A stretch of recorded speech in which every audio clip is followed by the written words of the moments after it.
అనంతపురం జిల్లాలో ఇసుక మాఫియా చెలరేగిపోతుంది. సింగనమల మండలం పెన్నా నది పరివాహక ప్రాంతం నుంచి అక్రమంగా ఇసుకను తరలిస్తున్నారు.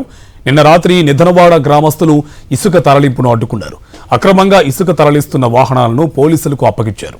విషయం తెలుసుకున్న అధికారులు ఈరోజు ఘటనా స్థలానికి చేరుకున్నారు. ఇసుక మాఫియాపై చర్యలు తీసుకోకపోతే కలెక్టరేట్ ఎదుట ఆందోళనకు దిగుతామని గ్రామస్తులు హెచ్చరించారు.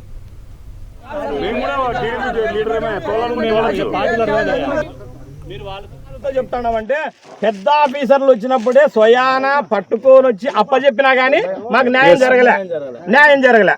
ఇప్పుడు మీరు కొలుతామంటే యాటికి కొలుతారో యాటికి ఇచ్చిపోతారో మాకు సంబంధం లేదు. ఇదో మీరు ఒక్కటి మేము పర్మిషన్ పలానా చోటే ఇచ్చినాము, ఇక్కడే ఇచ్చినాము. మేము ఈ జనం అంతా పోయి కలెక్టర్ దగ్గర కూర్చుంటాం. సార్ మా చూస్తున్నాడు సార్, పెన్నా నదిలో పర్మిషన్ ఇచ్చినారంట, పెన్నా నదిని అంతా దోసేస్తున్నాడు సార్.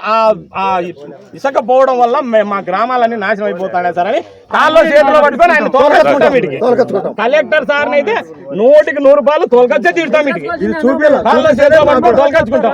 ఒక వారం అయినా కలెక్టర్ ఆఫీస్ కాడ ఆయన కాళ్ళు పట్టుకొని అయినా తోలకచ్చుకొని